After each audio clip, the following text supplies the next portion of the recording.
All of you, आप सभी का इस चैनल में स्वागत है। आज के सेशन में हम सीखेंगे फ्यूचर इंडेफिनिट टेंस के इंट्रोगेटिव सेंटेंसेस यानी कि प्रश्नवाचक भाग। पहचान की बात करें तो सबसे पहले ता होगा, ती होगी, ते होंगे के साथ साथ इसमें प्रश्नवाचक शब्द दिए होते हैं, कब, क्यों, कहाँ, कैसे आदि, और वाक्य के अंत में क्वेश्चन मार्क लगा होता है, तो वहाँ पर इंट्रोगेटिव सेंटेंस होता है।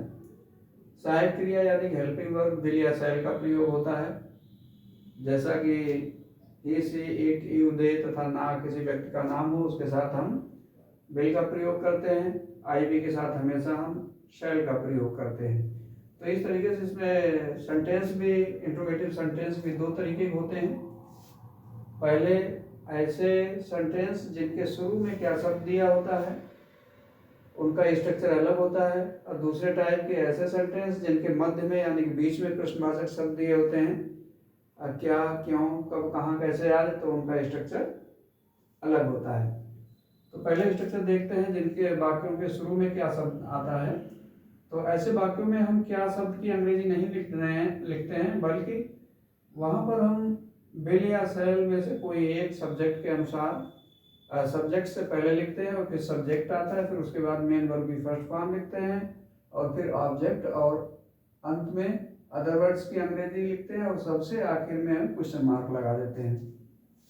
दूसरा, जिन वाक्यों के मध्य में प्रश्नवाचक शब्द दिया होता है तो ऐसे वाक्यों की अंग्रेजी बनाने के लिए हमें सबसे पहले क्वेश्चन वर्ड की अंग्रेजी लिखना होता है, फिर उसके बाद सब्जेक्ट के मुताबिक विल या शैल में से कोई एक हेल्पिंग वर्ब लिखते हैं, और फिर उसके बाद हम सब्जेक्ट लिखते हैं, फिर मेन वर्ब की फर्स्ट फॉर्म लिखते हैं, और फिर उसके बाद ऑब्जेक्ट की अंग्रेजी लिखते हैं, और फिर उसके बाद में हम बचे हुए शब्द यानी अदर वर्ड्स की अंग्रेजी लिखते हैं और एंड में हम क्वेश्चन मार्क लगा देते हैं। इस तरीके से ये सेंटेंस पूरा हो जाता है।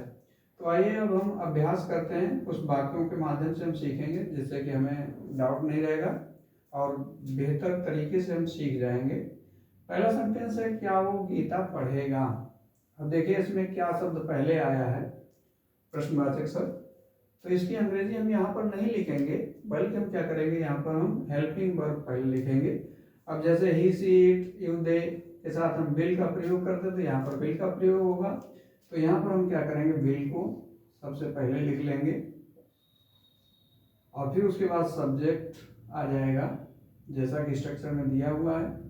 सब्जेक्ट आ जाएगा ही, विल, ही, और फिर मेन वर्ब आएगी। यहाँ पर मेन वर्ब है पढ़ना, तो इसकी फर्स्ट फॉर्म होती है रीड, तो यहाँ पर हम लिख लेंगे रीड, और फिर इसके बाद ऑब्जेक्ट आएगा तो हो जाएगा will he read Gita, Gita, और इंटरोगेशन मार्क। नेक्स्ट सेंटेंस है, क्या मैं वहां जाऊंगा। अब इसमें देखिए आई है सब्जेक्ट, तो इसके साथ हम शैल लिख लेंगे, आ जाएगा शैल आई। जब वर्ब है इसमें गो, तो यहाँ पर फर्स्ट फॉर्म गो आ जाएगी, शैल आई गो देयर, और अंत में हम लगा देंगे प्रश्नवाचक चिन्ह। नेक्स्ट क्वेश्चन है, क्या ललित कल आएगा।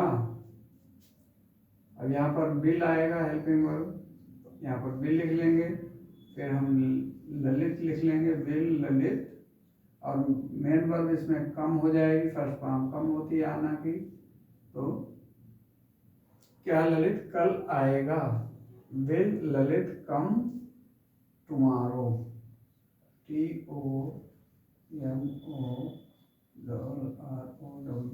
आने वाली कल की अंग्रेजी क्या होती है, टुमारो होती है। नेक्स्ट सेंटेंस है, तुम मेरे लिए क्या लाओगे। अब देखिए इसमें क्या है कि क्वेश्चन वर्ड वाक्य के बीच में दिया हुआ है, मध्य में दिया हुआ है, तो इस क्या शब्द की अंग्रेजी हमें लिखना होगा, जैसा कि स्ट्रक्चर 2 बता रहा है कि क्वेश्चन वर्ड, फिर विल या शैल में से कोई एक सब्जेक्ट के अनुसार, और फिर सब्जेक्ट, और फिर मेन वर्ब की फर्स्ट फॉर्म लिखते हैं, और फिर उसके बाद ऑब्जेक्ट लिखते हैं, फिर उसके बाद अदर वर्ड्स की अंग्रेजी लिखते हैं, और अंत में क्वेश्चन मार्क लगा देते हैं। तो यही नियम यहाँ पे फॉलो होगा। तो देखिए क्या की अंग्रेजी होती है व्हाट, यहाँ पर हम लिख लेंगे व्हाट, और फिर हेल्पिंग वर्ब आ जाएगी यू है तो इसके साथ विल प्रयोग होगा, तो यहाँ पर लिखेंगे विल, व्हाट विल और फिर सब्जेक्ट आएगा you, what will you bring. लाना की अंग्रेजी ब्रिंग होती है, फर्स्ट फॉर्म ब्रिंग होती है, तो यहाँ पर हम ब्रिंग लिख लेंगे और फिर ऑब्जेक्ट आ जाएगा फॉर मी, फॉर मी और अंत में लगा देंगे इंटरोगेशन मार्क। तो इस तरीके से अंग्रेजी बनेगी what will you bring for me, कि तुम मेरे लिए क्या लाओगे। नेक्स्ट सेंटेंस है मोहन तुम्हें 10 रुपए क्यों देगा। अब यहाँ पर भी देखो क्योंकि अंग्रेजी हमें लिखना होगा, क्योंकि अंग्रेजी होती वाई, तो यहाँ पर सबसे पहले हम लिख लेंगे वाई और फिर विल आ जाएगा, why will Mohan, Mohan main verb की फर्स्ट फॉर्म गिव होगी, यहाँ पर तो हम गिव लिखेंगे, मोहन गिव और फिर ऑब्जेक्ट यू, गिव यू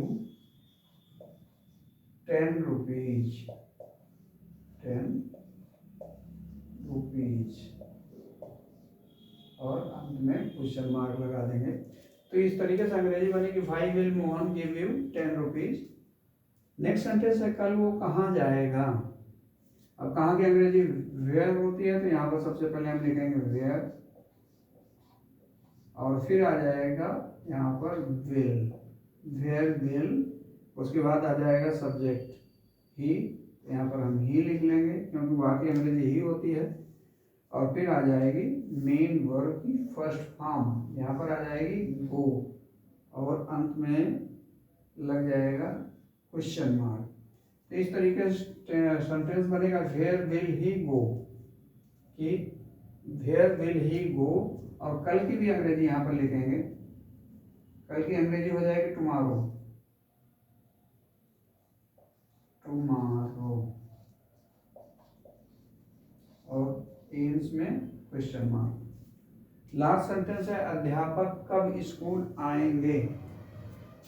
अब कब की अंग्रेजी होती है व्हेन, तो यहाँ पर सबसे हम पहले लिखेंगे व्हेन और फिर आ जाएगा will, when will the teacher,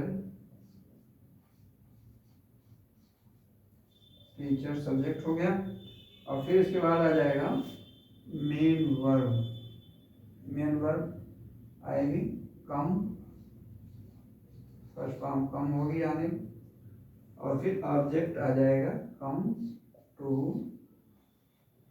school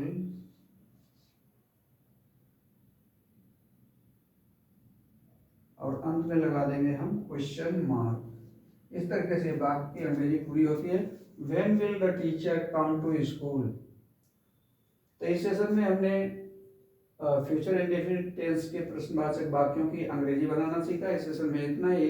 अगले सेशन में नेक्स्ट वीडियो के साथ फिर मिलेंगे। लाइक सब्सक्राइब शेयर करना मत भूलिएगा। Thank you.